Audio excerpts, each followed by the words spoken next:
Welcome back to all. मैं गौरव अग्रवाल, आपका physics instructor. Lecture 1 हम लोग ऑलरेडी डिस्कस कर चुके हैं। चैप्टर चल रहा है लॉज ऑफ मोशन। आज हम लेक्चर 2 की बात करेंगे। लास्ट लेक्चर में हम लोगों ने क्या क्या पढ़ा था? लास्ट लेक्चर में हम लोग ने सीखा फोर्स क्या होता है, हमने डिस्कस किया इनर्शिया क्या है, हमने ये भी सीखा कि Newton's first law of motion क्या है। साथ ही साथ हमने डेली बेसिस पे जो उसके एग्जाम्पल्स होते हैं उनको भी समझा और उसके बिहाफ पे कुछ न्यूमेरिकल्स को हमने डिस्कस किया। आज की क्लास में हम लोग Newton second law of motion की बात करेंगे और उनके एग्जाम्पल्स को डिस्कस करेंगे, इंपल्स को डिस्कस करेंगे और इंपल्स को पढ़ने के बाद हम लोग को Newton's third law of motion की बात को करना है। लेक्चर 1 आप सब अभी तक देख चुके होंगे। लेक्चर 1 में हम लोगों ने इसको पढ़ने की तैयारी ऑलरेडी कर ली है, Newton second law of motion को। Newton second law of motion को पढ़ने के पहले हम लोग लेक्चर 1 में मोमेंटम को डिस्कस किए थे और साथ ही साथ मोमेंटम के न्यूमेरिकल की भी हम लोग बात किए थे। अब यहां पे मोमेंटम से ही रिलेटेड सारी चीजें इस एक टॉपिक में हम लोग को डिस्कस करना है। Let's proceed towards further. आगे की बातें हम लोग शुरू करते हैं और Newton second law of motion के बारे में कुछ सीखते हैं कि होता क्या है। आपकी स्क्रीन पे Newton second law of motion की डेफिनेशन विजिबल है, आप एक बार उसको गो थ्रू कर सकते हो। It states that the rate of change of momentum of a body is directly proportional to the net force acting on the body. थोड़ा सा फोकस कीजिएगा कि यहां पे न्यूटन ने कहना क्या चाहा था। पहली बात, द रेट ऑफ चेंज। एक बात हमेशा ध्यान रखना, सिर्फ इस चीज के लिए मैं बात नहीं कर रहा हूं, हमेशा फिजिक्स में जहां भी रेट की बात आती है, रेट का मतलब होता है डिवाइडेड बाय टाइम, हमेशा फिक्स्ड है। आप या तो डेफिनेशन सीख लो या तो फॉर्मूला सीख लो, एक चीज कर लो, दूसरी चीज आपको इतना केपेबल होना चाहिए कि आप अपने अकॉर्डिंग कर सको। जैसे मैंने इस स्क्रीन पे इस टाइम फॉर्मूला नहीं दिया, मैंने सिर्फ डेफिनेशन दिया है ताकि आप फॉर्मूला को खुद डिजाइन करो। सीखो कैसे करते हैं। It states that the rate of change of momentum, rate का मतलब क्या है? Divided by time. Rate of change of momentum, change in momentum का मतलब dp, that is change in momentum. Rate of change in momentum मतलब divided by time, है ना। Of momentum of a body is directly proportional to the net force acting on the body, मतलब जितना ज्यादा ये rate of change of momentum की value होगी, force की वैल्यू भी उतनी ज्यादा होनी चाहिए। मतलब फिर लिखा है change in momentum of body takes place in the direction of net external force of acting on a body। यार obviously it is true। ये मैं ना लिख के देता ना तब भी आपको ये अंडरस्टूड था कि यार मोमेंटम जिस डायरेक्शन में चेंज होगा फोर्स भी तो उसी डायरेक्शन में अलाइन होगा। ऑब्वियसली भाई, कार साइकिल से टकराई, जैसे लास्ट क्लास में हम लोग ने डिस्कस किया था, तो जब कार का मोमेंटम साइकिल को ट्रांसफर हुआ, दैट सिंपली मीन्स ना कि जो कार ने फोर्स साइकिल पे लगाया। यहां पे वही बात बोल रहा है, the rate of change of momentum is directly proportional to force acting on a body. बन गया हमारा फॉर्मूला। चीजों को थोड़ा सा समझो, अगर आपके कॉन्सेप्ट्स बन गए, आप चीजों को डिजाइन करना सीख पा रहे हो, तो physics is just a cup of T for you. आपको फिजिक्स प्रॉब्लम नहीं देगा। यहां पे देखिए, यहां पे मैंने सिर्फ डेफिनेशन की हेल्प ली and on the behalf of definition formula हमने खुद ब खुद डिजाइन किया। ठीक, अब इसी फॉर्मूले को हम आगे देखते हैं कि क्या यही काम किया गया है। ये पिक्चर देखिए, ये पिक्चर ऑर्डिनरी नहीं है, ये पिक्चर आपको दिख रहा है कि मैंने डिजाइन नहीं किया हुआ, ये ऑलरेडी नासा का डिजाइन पिक्चर है जिसमें आपको मोमेंटम या Newton second law of motion की बात को समझाया गया है। उन्होंने अपने मैनर में समझाया है, हम अपने लेवल पे सेम फिगर को डिस्कस करने वाले। इन्होंने क्या किया, अब यार नासा की बात है तो उन्होंने सीधी सी बात है रॉकेट लॉन्चर्स, रॉकेट्स की बात की होगी, मिसाइल्स की बात की होगी, सारी बातें हुई होंगी। उन्होंने भी यही बोला कि यार अगर कोई मिसाइल है, मान लीजिए अगर हम लोग सपोज कीजिए किसी मिसाइल की बात करते हैं, ठीक, जैसे कि इस नासा की पिक्चर में आपको दिख रहा है, इन्होंने Newton second law of motion को on the behalf of missile discuss किया। हम on the behalf of cars, on the behalf of cycle discuss कर सकते हैं। इन्होंने क्या बोला कि यार मान लीजिए ये difference from with constant mass, इन्होंने बोला क्या है, पहली चीज अभी तक हम कुछ मिनट पहले तक ये बात अब जान चुके हैं, the rate of change of momentum is called force. The rate of change of momentum, जरा सा यहां पे देखिए कि मोमेंटम होता क्या है यार। अगर हम मोमेंटम की बात करें,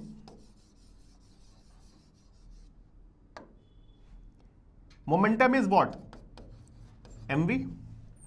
ठीक, चेंज इन मोमेंटम का क्या मतलब है कि भाई मान लीजिए आपका कुछ इनिशियल मोमेंटम था, सपोज m1 v1, ठीक, कुछ फाइनल मोमेंटम होगा जब मान लीजिए कोलिजन हुआ या कुछ हुआ, सपोज m2 v2, ठीक है। तो चेंज इन मोमेंटम कितना, मान लीजिए ये मोमेंटम था एट टाइम t1, ये मोमेंटम था एट टाइम t2। तो चेंज इन मोमेंटम की बात जब हम करते हैं, change in momentum, then that is final momentum minus of initial momentum divided by change in time. यही बात तो हम करेंगे और यही बात आपको लिख के दिया गया है यहां पे, ये देखिए F is equals to, sorry this is change in momentum, change in momentum इतना था divided by change in time कर दिया, तो that is force. Force rate of change of momentum, यानी force equal to change in momentum divide by change in time. यही formula तो NASA की picture में आपको देखने को मिल रहा है। और अगर मान लीजिए अब इससे ये कैसे आया, इसको हम लोग देखते हैं। ठीक, इन्होंने क्या किया कि भाई एक ही रॉकेट की बात कर रहा है। जब रॉकेट लॉन्च हुआ तो सर्टेन वेलोसिटी थी से v0, जब रॉकेट किसी सर्टेन जगह पे पहुंचा तो वेलोसिटी हो गई से v1। यार रॉकेट जब लॉन्च होगा, रॉकेट जब पहुंचेगा, रॉकेट के मास में तो चेंज होने वाला है नहीं, रॉकेट का मास m ही था। तब इन्होंने क्या किया, बोला let m1 equal to m2 equal to m, क्योंकि दोनों मास तो वही है बॉडी का, मास तो बॉडी का बदल नहीं रहा है। फिर m को कॉमन लिया और हमारे पास एक्सप्रेशन आ गया, that is v2 minus v1 divided by t2 minus of t1। ये एक्सप्रेशन, ये वाला देखिए, चीजें वही है, चीजों में कॉम्प्लेक्सिटी नहीं आती। चाहे किसी भी स्टैंडर्ड पे आप पढ़ लो, आप क्लास 9th में यही डेफिनेशन पढ़ो, क्लास 12th में पढ़ो, या आप इन फ्यूचर कभी इंजीनियर या साइंटिस्ट बनते हो, कॉन्सेप्ट नहीं बदलते, कॉन्सेप्ट वही होते हैं, बस उनको पढ़ने का तरीका बदल जाता है। जब आप क्लास 9th में यही बात करते हो तो आप कुछ इस फॉर्म में लिखते हो, यही मैं आपको क्लास 11th या क्लास 12th में पढ़ा रहा हूं, तब मैं बात कर रहा हूं, तो मैंने इस फॉर्म को प्रिफर किया था। क्यों? क्योंकि क्लास 9th में आप डिफरेंशिएशन नहीं जानते, लेकिन क्लास 11th में, क्लास 12th में आप जानते हो, इसीलिए मैंने इस फॉर्म में इस चीज को लिखा। ठीक, इतनी बात क्लियर है। अब हम बात करते हैं कि यहां पे जो एक्सप्रेशन आया है ये कैसे आया, कि यहां पे जो हम F इक्वल टू ma की बात कर रहे हैं, इसका लॉजिक क्या है या ये जनरेट कहां से हुआ है। इसके लिए अगर आपको याद हो, आपने जब मोशन चैप्टर पढ़ा है तो मैथमेटिकल इक्वेशंस ऑफ मोशन भी तो पढ़ा है। क्या था mathematical equation of motion? That is v is equals to u plus at। हाँ, क्या हम इसको कुछ इस तरह से नहीं लिख सकते, v minus u equal to at, simply u को इधर ले गए और जब a को इससे डिवाइड मार देते हो तो आप, या सॉरी आप t को डिवाइड कर लो,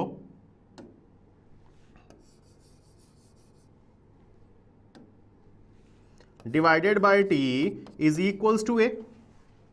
हम अभी तक क्या एक्सप्रेशन पढ़े हैं फोर्स का, F equal to m v minus u divide by t। यहां पे t इज दैट टाइम जहां पे उसकी वेलोसिटी u से v हो जा रही है, मतलब टाइम टेकन बाय बॉडी, जितनी देर में वो बॉडी ट्रैवल की। यहां पे देखिए इस इक्वेशन की हेल्प से that is v minus u by t equal to a लिख सकते हो, that is f equal to ma. This is your required expression and the unit of force is newton. ये बात हम सब जानते हैं, हम क्लास 9th में भी इस चैप्टर को पढ़े हैं, क्लास 9th में भी इस फॉर्मूले को पढ़े हैं, but it may be possible कि आप इसकी प्रूविंग ना जानते हो. Now you guys are capable enough to know all this. आप अब केपेबल हो कि इसकी प्रूविंग को आप कर सको और इजी मैनर में चीजों को डिस्कस किया गया है. आई होप कि कोई प्रॉब्लम नहीं होगा. ब्रीफली फिर से मैं एक्सप्लेन करता हूं चीजों को एज अ कंक्लूजन. हमने Newton second law of motion पढ़ा, उसमें सीखा force is directly proportional to rate of change of momentum, that is F is equals to dp upon dt. P is what? Momentum, that is final momentum minus initial momentum divided by time या change in time. Body वही है, मतलब मास वही है. m1 m2 को हमने m मान लिया और कॉमन लेके बाहर निकाल लिया. इस t2 माइनस t1 की जगह पे हम t भी ले सकते हैं कि भाई अगर वो इनिशियल से चलना शुरू किया है तो ऑलरेडी t1 की वैल्यू 0 होने वाली होती है. वही काम हमने यहां पे कर दिया. आप इधर देखो, m v minus u by t लिखा. From first mathematical equation of motion हम जानते हैं v is equals to u plus a t होता है. यहां से मैंने v minus u by t equal to a लिखा और इस पूरे की वैल्यू को उठा के मैंने इससे रिप्लेस कर दिया. आपको आपका रिक्वायर्ड एक्सप्रेशन मिल गया. ठीक है, अब इसके आगे की बात करते हैं हम लोग. इसके आगे क्या चीजें हैं?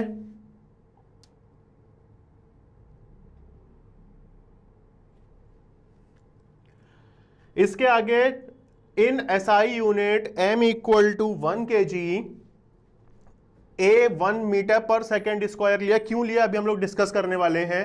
Then magnitude of external force. भाई यहां पे देखिए, अभी लास्ट स्लाइड पे जो हमने फॉर्मूला पढ़ा था वो क्या पढ़ा था? F इक्वल टू ma पढ़ा था. हमने बोला कि अगर m की वैल्यू को हम ये रख लें और a की वैल्यू को ये रख ले, that means 1 into 1, that means F equal to 1 Newton या 1 यूनिट ऑफ फोर्स.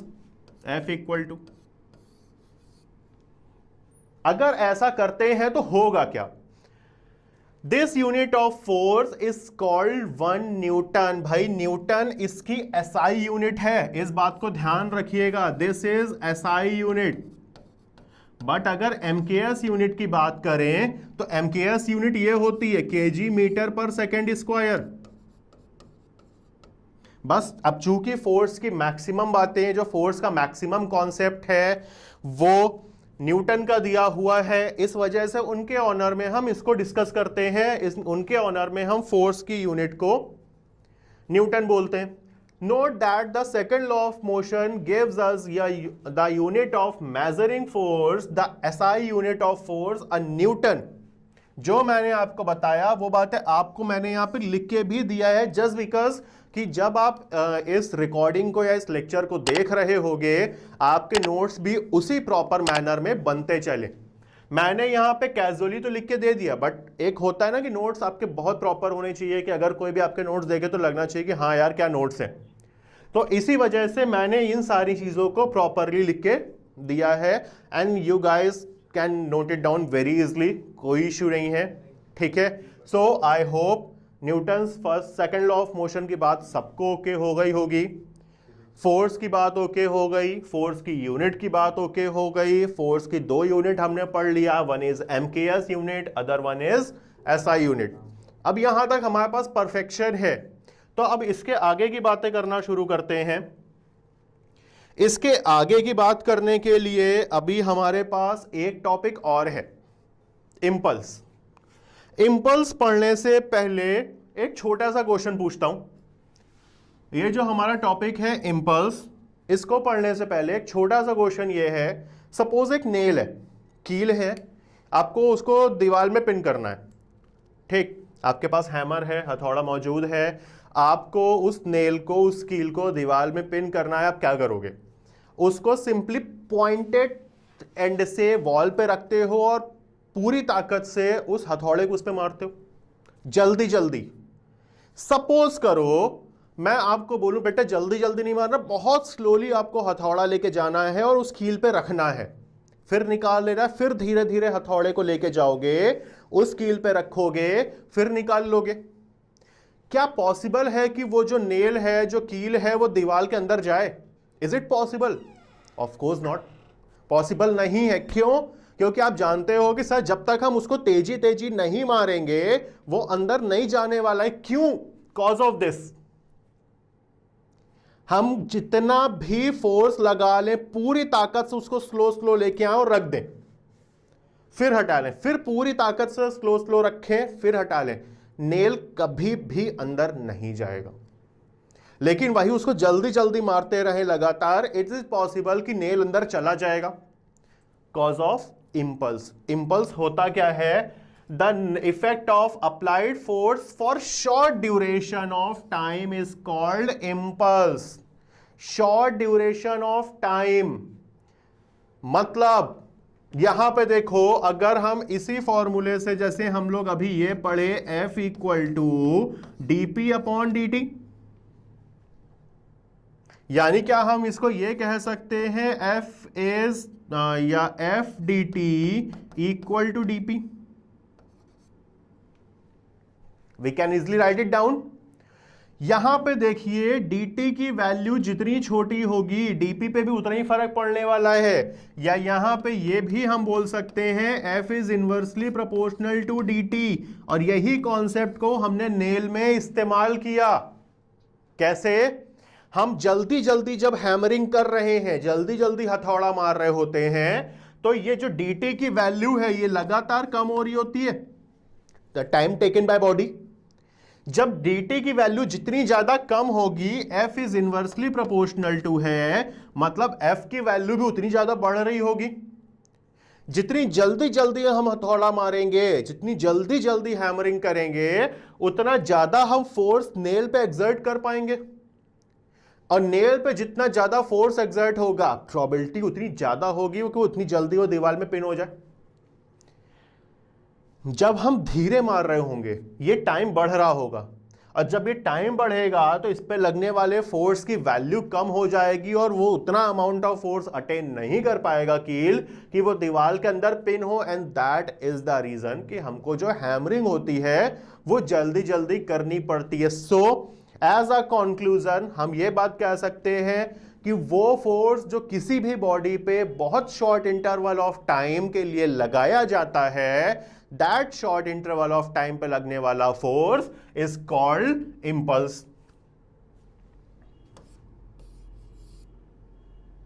इतनी बात ओके? कुछ और दिख रहा है यहां पे?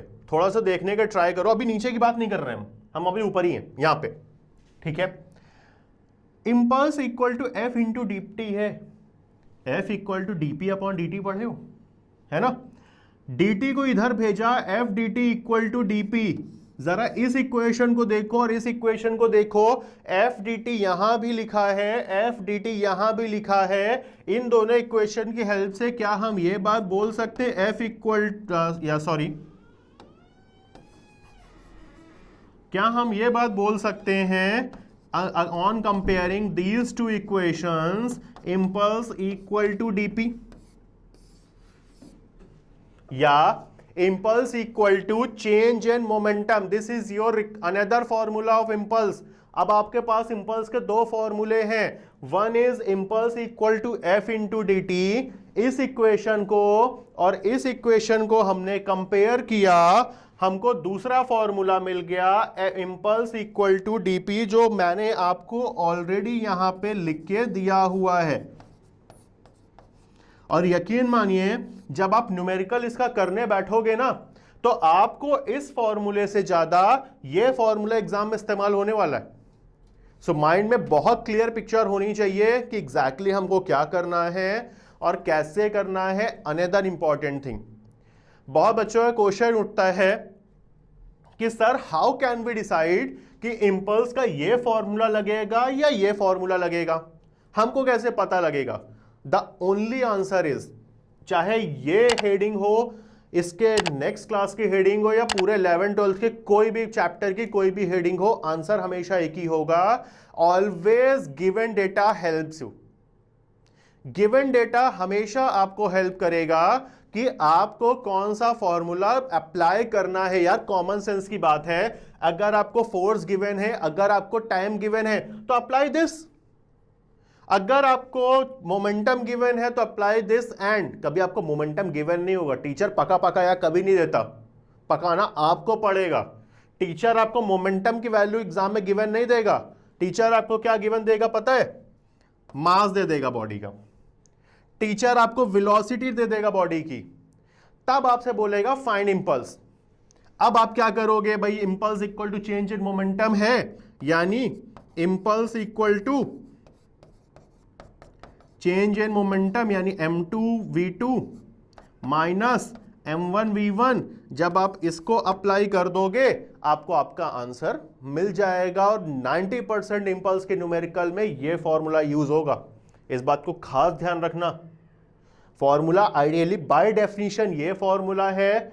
इस इक्वेशन और इस इक्वेशन को कंपेयर करके हम ये फॉर्मूला जनरेट किए, और एग्जाम में सबसे ज्यादा ये फॉर्मूला पूछा जाता है। यहां तक की बात ओके है? हम लोग आगे बढ़ते हैं यहां पे। Now our next topic is applications of impulse. Impulse के एप्लीकेशन क्या है आप ऑलरेडी जानते हो, बस आपको इतना ध्यान रखना है, वो जो एप्लीकेशंस हैं वो आपको पता है, अप्लाई कैसे होगा वो हमको इस बारे में बातें करनी है। ठीक है, शुरू करते हैं। हमारे पास दो एग्जांपल है राइट नाउ स्क्रीन पे, वन बाय वन डिस्कस करेंगे। While catching a ball, a cricket player lower his hands in order to avoid getting hurt, to save himself of getting hurt.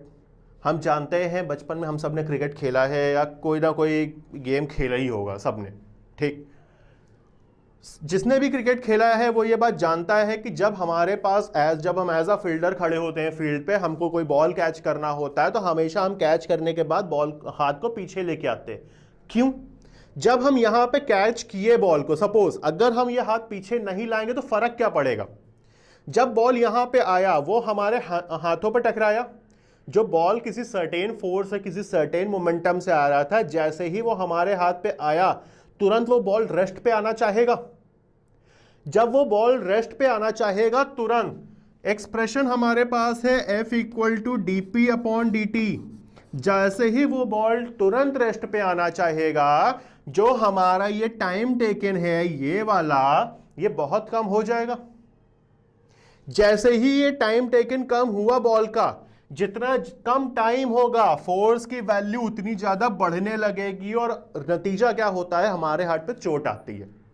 इसीलिए हमको बोला जाता है कि बेटा जब भी कैच करो, कैच करने के बाद हाथ को धीरे से थोड़ा पीछे लेके आओ। फर्क क्या पड़ेगा कि ये जो F इक्वल टू dp/dt में टाइम टेकन है, इसकी वैल्यू थोड़ी सी बढ़ जाएगी। यहां से यहां तक आने में कुछ सेकंड्स लिए होंगे आपने।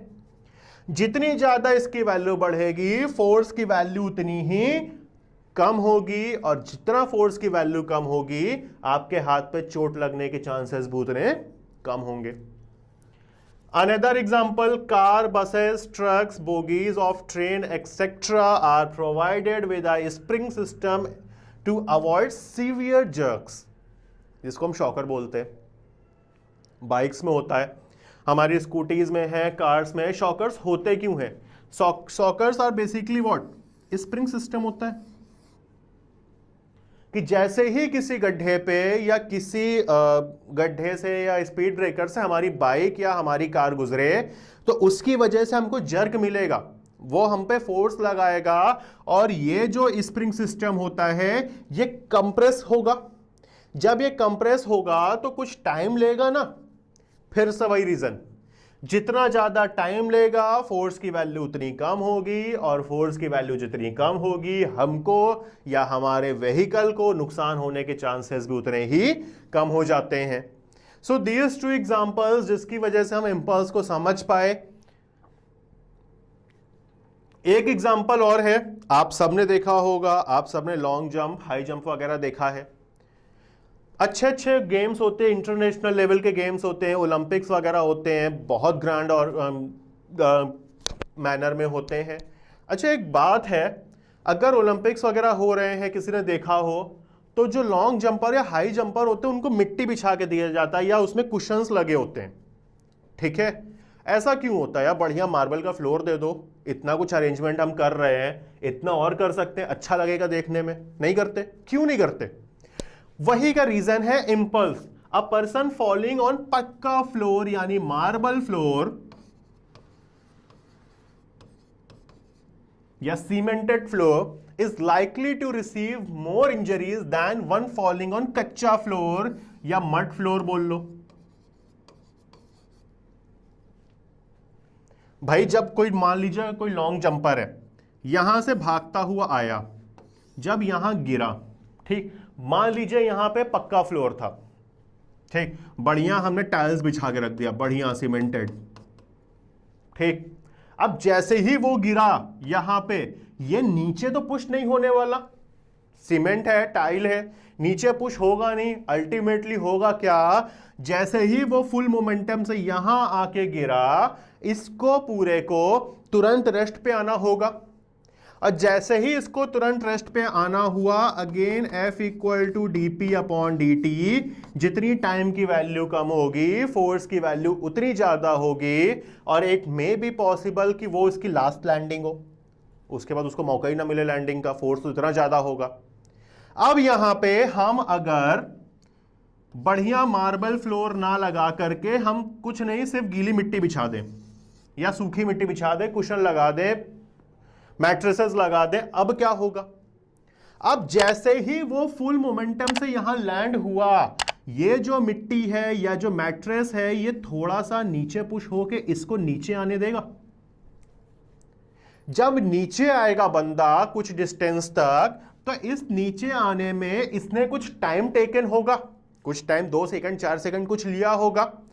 फिर वही कॉन्सेप्ट, जितना ज्यादा ये टाइम बढ़ेगा उतना ज्यादा इस फोर्स की वैल्यू घटेगी, और जितना ज्यादा फोर्स की वैल्यू घटेगी, ये जो लॉन्ग जंपर है, इसको जो यहां पे लगने वाला फोर्स है, इसकी वजह से चोट लगने के चांसेस भी कम हो जाएंगे। क्यों? क्योंकि फर्श ने जितना फोर्स ऑफर किया वो इजीली रेजिस्ट कर सकता था, तो इसको आगे भी लैंडिंग का मौका मिलेगा। क्लियर है? यही वजह है कि जब लॉन्ग जंप या हाई जंप वगैरह होता है तो मैट्रेसेस यूज करते हैं, मड यूज करते हैं, बट हम बहुत ज्यादा पक्का फ्लोर की बात नहीं करते। क्यों? क्योंकि जो एथलीट्स हैं उनको चोट ना लगे। क्लियर है? आगे की बातें हम लोग शुरू करते हैं। इतना हम लोग समझ चुके हैं, हम लोग Newton second law of motion को पढ़ चुके हैं, हम लोग उसके एप्लीकेशंस पढ़ चुके हैं, हम लोग अब इंपल्स की बात कर चुके हैं। अब हमारे पास नेक्स्ट है एक छोटा सा न्यूमेरिकल। अब देखते हैं हम कितना हैंडी हो पाए हैं अपने कॉन्सेप्ट्स पे। ठीक है, so let's try. A ball of mass, आप सबके पास न्यूमेरिकल लिखा है आपकी स्क्रीन पे, इस न्यूमेरिकल को पढ़िए और कोशिश कीजिए खुद से करिए, थोड़ी सी कोशिश मैं भी करता हूं। A ball of mass 0.4 kg, सिर्फ गिवन डेटा लिखना है। मास गिवन है 0.4 kg, ठीक। Starts rolling on the ground at 20 metre पर सेकेंड। आपको आपकी इनिशियल वेलोसिटी पता है, दैट इज 20 मीटर पर second. And comes to stop, वो बाद में रुक जा रहा है, मतलब फाइनल वेलोसिटी कितनी है? 0 मीटर पर सेकेंड। ये भी गिवन डेटा है, ये भी न्यूमेरिक डेटा है, बस वर्ड्स में दे दिया है, फर्क इतना ही होने वाला है। ठीक है, आफ्टर 10 सेकेंड, ठीक। कैलकुलेट द फोर्स का क्या फॉर्मूला पढ़े हो आप? F equal to m a, यही एक फॉर्मूला हम जानते हैं, कोई बात नहीं। ए का एक एक्सप्रेशन और भी तो जानते हैं बच्चा, हम अभी जिससे डेराइव किए थे हम, a equal to v minus u by t. अब यहां पे देखिए वी भी है, यू भी है, टी भी है, कैन वी फाइंड ए? चलिए प्रोसीड करते हैं। This is 0 minus 20 divided by 10 second, a की वैल्यू आई -2 मीटर पर second square. Now we guys have a, now we guys have m. This is, so can we find force? This is F equal to ma. The value of m is what? 0.4 kg. This is -2 Newton and thus this is minus of 0.8 Newton. यहां पे एक बात और ध्यान रखिएगा, आप सब already motion chapter पढ़ चुके हो. जब नेगेटिव एक्सेलरेशन आता है तो उसको हम कहते हैं रिटार्डेशन. बॉडी रिटायर्ड हो रही है, रुक रही है, धीमी हो रही है. और जब निगेटिव एक्सीलरेशन की वजह से हम जो फोर्स को फाइंड आउट करते हैं इसको हम बोलते हैं रिटार्डिंग फोर्स. अगर फोर्स की वैल्यू कभी नेगेटिव आ जाए तो परेशान मत होना कि यार सर हम कुछ गलत कर रहे हैं, हमारा फोर्स नेगेटिव आ रहा है. फोर्स नेगेटिव पॉसिबल कैसे है? ठीक है, सो इतनी बात okay. Calculate the force which stops the ball, assuming it to be constant in magnitude throughout the body. Now we get the answer which is -0.8 Newton. That is retarding force. मतलब वो force जिसकी वजह से body रुक रही है. Easy numerical था.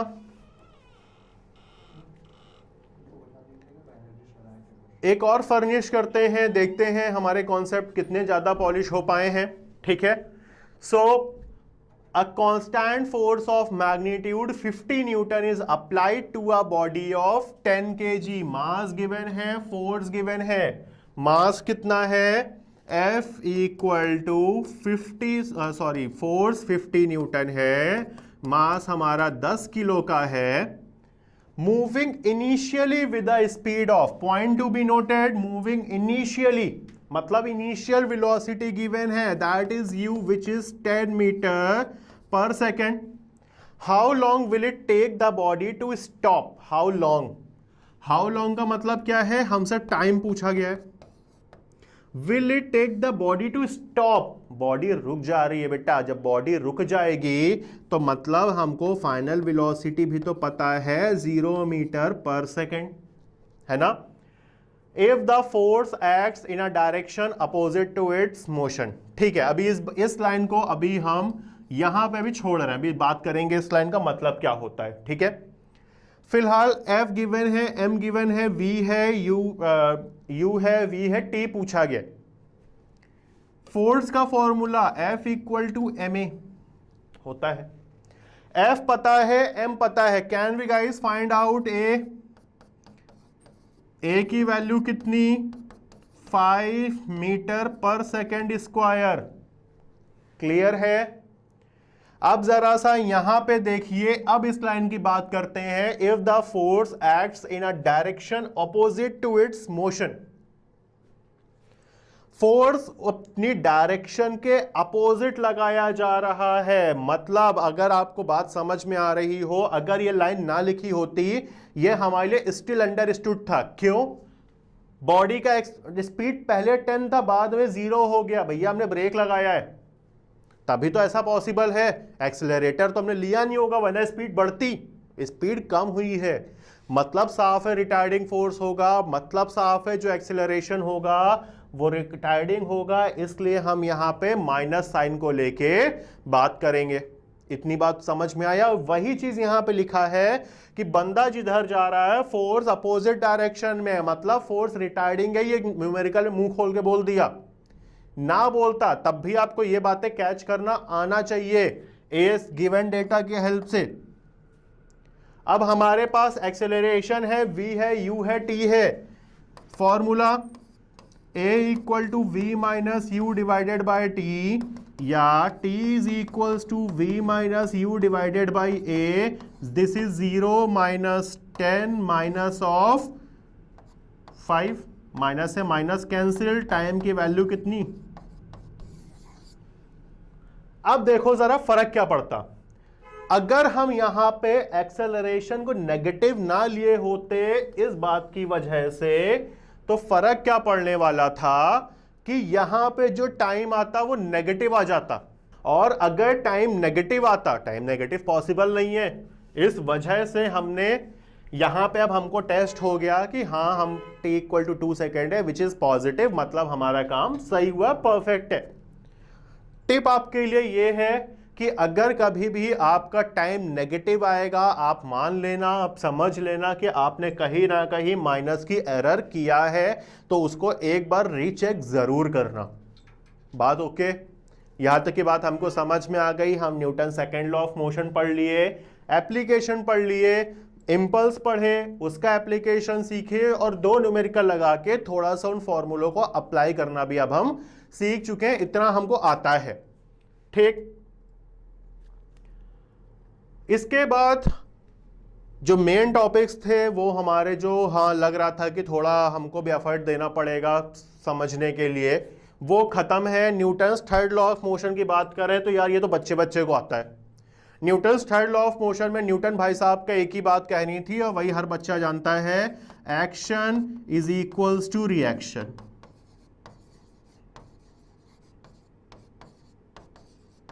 यही तो हम पढ़ते आ रहे हैं। किसी भी बॉडी पे हम जितना फोर्स लगाते हैं, बॉडी बदले में हम पे उतना ही फोर्स लगाती है। That is action equal to reaction, but in opposite direction. अगर हम दीवार में हाथ मारते हैं तो चोट हमारे भी आती है, चोट दीवार को भी पहुंची, कुछ फोर्स उस पे भी लगा, बदले में दीवार ने हम पे लगाया। वो बात अलग अलग होती है कि हमारा जो मास है वो दीवार के कंपेयर में कम है, इसलिए उसका तो कुछ नहीं बिगड़ा, हमारा बहुत कुछ बिगड़ जाता है। ठीक, थर्ड लॉ ऑफ मोशन हम सब जानते हैं, action equal to reaction force होता है, बट इन ऑपोजिट डायरेक्शन होता है। अगर एक्शन की डायरेक्शन ये है तो बदले में रिएक्शन की डायरेक्शन ये होती है। ठीक, इसको अभी प्रॉपर मैनर में समझते हैं। बाय डेफिनेशन तो हम सब जानते हैं, हमारा डेली लाइफ में यूज क्या है, इस्तेमाल कैसे करते हैं, उसको समझना ज्यादा इंपॉर्टेंट है। The best example of every action and reaction force is swimming. हम स्विमिंग में इस्तेमाल करते हैं, हम चलने में इस्तेमाल करते हैं, कैसे करते हैं वी विल डिस्कस। फिलहाल यहां पे आपके पास 4 एग्जाम्पल आपको पिक्चर फॉर्म में गिवन है। एक ये, एक हमारा ये है, बाकी 2 एग्जाम्पल ये हैं। इनको हमने इस्तेमाल कैसे किया, गन है। जब गन से आप बुलेट फायर करते हो, आपने सुना होगा कि गन से भी पीछे की तरफ झटका आता है, इसी वजह से हमें गन को स्ट्रांगली होल्ड करना पड़ता है। क्यों आता है, क्योंकि जब गन से बुलेट फायर हुई, एक्शन फोर्स की डायरेक्शन इधर थी, जैसे ही बुलेट निकली, जैसे ही गन से बुलेट फायर हुई, गन ने हमारी तरफ अपोजिट डायरेक्शन में रिएक्शन फोर्स को अप्लाई किया in order to get stabilise, खुद को रेस्ट पे लाने के लिए। हम लास्ट क्लास में डिस्कस किए थे ना, बॉडी आलसी होती है, तो उसने खुद को रेस्ट पे लाने के लिए हमारी तरफ रिएक्शन फोर्स अप्लाई किया, और उसी को हम झटका बोलते हैं कि हमको जर्क लग रहा है। और जिस वेलोसिटी से गन पीछे की तरफ मूव करती है, उस वेलोसिटी को हम कहते हैं रिकॉइल वेलोसिटी। रिकॉइल वेलोसिटी को हम अप्लाई कैसे करेंगे, रिकॉइल वेलोसिटी के न्यूमेरिकल को कैसे हैंडल करेंगे, ये बात हम लोग डिस्कस करेंगे लेक्चर 3 में। फिलहाल अभी बस इतना बताया है कि जितना गन से बुलेट आगे की तरफ जिस फोर्स से जाएगी, गन का भी उतना ही रिएक्शन फोर्स आता है। हम सब ने बोटिंग की होगी, जब बोट किनारे पे आती है तो जो बोटमैन होता है वो हमसे बोलता है कि भैया आप उतर जाइए, आराम से बोट को पकड़े हुए हैं। अगर वो बोट को ना पकड़े, पता हो क्या हो, हम पानी में बीच में। क्यों, क्योंकि जैसे ही हम बोट से उतर के वापस लैंड पे आते हैं, बैंक पे आते हैं, रिवर बैंक पे, हम जैसे ही यहां पे फोर्स लगाए, बदले में इस पांव की वजह से हम इस पे रिएक्शन फोर्स लगाते हैं, और ना चाहते हुए भी हम बोट को पीछे की तरफ ढकेल रहे होते हैं, जिसकी वजह से बोट इधर की तरफ मूव करेगा और हम पानी के अंदर। इसी वजह से जब बोट से उतरते हैं ना, तो एक साइड पे बोट को पकड़ा होता है। बलून के एग्जाम्पल में भी सेम बात डिस्कस हुई है।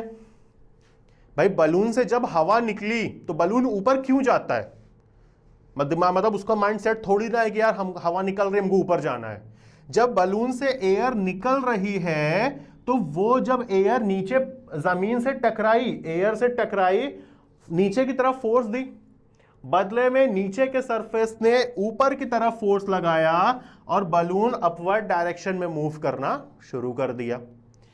सेम एग्जांपल रॉकेट के साथ होता है कि रॉकेट से जैसे ही प्रपोल्शन होता है, जैसे ही रॉकेट से गैसेस निकलना शुरू होती हैं, ये नीचे की तरफ फोर्स लगाती हैं, बदले में रिएक्शन फोर्स मिलता है ऊपर की तरफ और रॉकेट ऊपर की तरफ मूव करना शुरू करता है।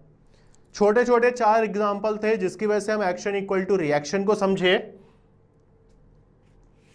और 2 जो मैंने बोला था कि 2 बहुत इंपॉर्टेंट एग्जाम्पल्स हैं, उनको भी हमें पता होना चाहिए। और यहां पे ट्रिक क्या है, इस एग्जाम्पल में एक्चुअल में ट्रिक है जो मैक्सिमम लोग गलत करते हैं। क्या ट्रिक है? ये तो स्विमिंग वाला तो ओके है कि यार कोई बंदा है पानी में है, वो स्विम कर रहा है आगे, वो पानी को पीछे ढकेल रहा होता है हाथ से। क्यों? क्योंकि जब वो पानी को पीछे ढकेलेगा तो बदले में पानी क्या करेगा, उसको आगे की तरफ पुश करेगा और पानी के फोर्स, रिएक्शन फोर्स की वजह से वो बंदा आगे की तरफ स्विम करता हुआ निकलता है। ये सिंपल एग्जांपल था, पता है आप सबको। मैं बात कर रहा हूं in order to walk we press the ground in backward direction with our foot. अभी तक हम ये मान के चलते हैं कि हम जब वॉक कर रहे होते हैं तो हम अपने पांव को आगे की तरफ बढ़ा रहे होते हैं। एक्चुअल में ऐसा होता नहीं है। जब हम मान लीजिए ईस्ट डायरेक्शन में सपोज मूव कर रहे हैं तो होता क्या है ना, हम अपने पांव की वजह, पांव से जमीन को वेस्ट की तरफ ढकेल रहे होते हैं और उस वेस्ट पे ढकेलने की वजह से जमीन हम पे रिएक्शन फोर्स लगाता है और हम आगे की तरफ प्रोसीड करते हैं।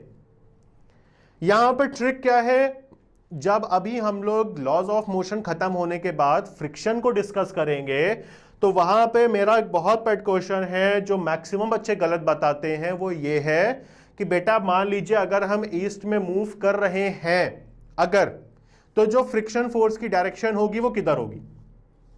आंसर अभी नहीं दूंगा, आंसर मैं फ्रिक्शन में दूंगा। तब तक आप अपनी लॉजिक से इसको समझने की कोशिश कीजिएगा, आंसर को फाइंड आउट करने की कि एग्जैक्ट इसका आंसर होना क्या है। क्वेश्चन रिपीट कर रहा हूं, if we are moving towards east direction then what will be the direction of applied frictional force. ठीक, क्वेश्चन पोस्टपोन्ड है, ये तब डिस्कस होगा जब फ्रिक्शन पढ़ाऊंगा। फिर से यही बात हम लोग दोबारा से उठाएंगे। तब तक के लिए आपके लिए असाइनमेंट मान लो कि हाँ, इसको सोचना है कि कैसे हम लोग चीजों को और करते हैं। हम सब ने स्प्रिंग बैलेंस देखा है, जो हम लोग क्या गैस सिलेंडर वाला आता है ना, गैस देने, उसके पास क्या होता है कि स्प्रिंग बैलेंस होता है ना, कुछ इस तरह का। उसके पास मीटर का कांटा बना होता है, नीचे एक हुक लगा होता है, उस पर बोलता है भैया सिलेंडर हमको नाप के दिखाओ। तो जैसे ही वो सिलेंडर को यहां पे फिट करता है, ये इसका कांटा कुछ फ्लैक्चुएट करता है। जैसे ही इसमें नीचे की तरफ फ्रिक्शनल फोर्स आया, सिलेंडर का वेट आया, बदले में इस सिलेंडर ने अपोजिट डायरेक्शन पे इस पे रिएक्शन फोर्स दिखाया and that reaction force shows on our spring balance. उसी रिएक्शन फोर्स के रीडिंग को हम मेजर करते हैं और हम बोलते हैं कि यार इसका वेट इतना हुआ। एक्चुअल में वेट की डेफिनेशन ही यही है यार। अगर हम वेट को कभी भी ये नहीं बोलते कि हम जितना फोर्स अर्थ पे एग्जर्ट कर रहे हैं दैट इज अवर वेट ना। क्लास 9th में आप ये डेफिनेशन पढ़ते हो कि अर्थ हम पे जितना रिएक्शन फोर्स लगाता है दैट इज अवर वेट। छोटे छोटे पॉइंट हैं, बट ये इतने क्रूशियल पॉइंट्स हैं कि आप अच्छी खासी क्लासेस में पहुंच जाते हो और बेसिक क्लियर नहीं होता। वी कैन नॉट से कि हम अर्थ पे जितना फोर्स लगा रहे हैं दैट इज अवर वेट, नहीं। अर्थ हम पे जितना फोर्स लगाता है दैट इज अवर वेट, और वही बात यहां पे स्प्रिंग बैलेंस पे भी वैलिड होती है। Is that clear now? आज की क्लास में हम लोगों ने क्या क्या सीखा? Newton second law of motion को डिस्कस किया, इंपल्स को पढ़ा, इंपल्स के एप्लीकेशंस को पढ़ा, इंपल्स पे न्यूमेरिकल किया, Newton's third law of motion को पढ़ा और उसके भी एप्लीकेशंस को हमने एक अच्छे मैनर में डिस्कस किया है। नेक्स्ट क्लास के लिए हम लोग क्या रखने वाले हैं? We will discuss in next lecture conservation of momentum. जैसे मैंने अभी जब रिकॉल की बात की थी गन की, तो मैंने बोला था बच्चा नेक्स्ट लेक्चर पे रिकॉल वेलोसिटी बताऊंगा। तो वो हम लोग इस टॉपिक पे कवर करेंगे, that is conservation of momentum, equilibrium of forces. कि जब अभी तक हम लोग एक फोर्स की बात कर रहे थे कि हाँ बॉडी को धक्का दिया या बॉडी को खींच लिया, उस पर कितना एक्सेलरेशन वगैरह है। इस हेडिंग में हम लोग बात करेंगे कि बेटा जब बॉडी पे मल्टीपल फोर्सेस ढेर सारे होंगे तो बॉडी का रिएक्शन कैसा होगा, बॉडी के मूवमेंट का नेचर कैसा होगा। Free body diagram, this is your suspense, this is your surprise, this is the most important topic of laws of motion. ऐसा कोई स्कूल नहीं होगा, ऐसा कोई एग्जाम नहीं होगा जहां पे लॉज ऑफ मोशन पेपर में आ रहा हो और फ्री बॉडी डायग्राम पे क्वेश्चन ना आए, पॉसिबल नहीं है। हम लोग को कम से कम 1.5 लेक्चर लगेगा फ्री बॉडी डायग्राम को करने में, इसके न्यूमेरिकल को समझने में। सो आज के लिए हम लोगों के लिए इतना ही था। हम लोग जान चुके हैं नेक्स्ट क्लास में क्या करना है, सो बी रेडी फॉर दैट। और आज के लिए इतना ही रखते हैं। Thank you guys. अगर आपका कोई प्रॉब्लम है, कोई क्यूरी है, तो आप लोग एज ऑलवेज, जैसे लास्ट लेक्चर में भी बोला था मैंने, आप आराम से इस नंबर पे कांटेक्ट कर सकते हो या विजन पॉइंट की वेबसाइट पे जाके भी आप चीज़ों को सॉल्व कर सकते हो। आपको वहाँ पे भी मटेरियल्स अवेलेबल हैं। So thank you guys, take care.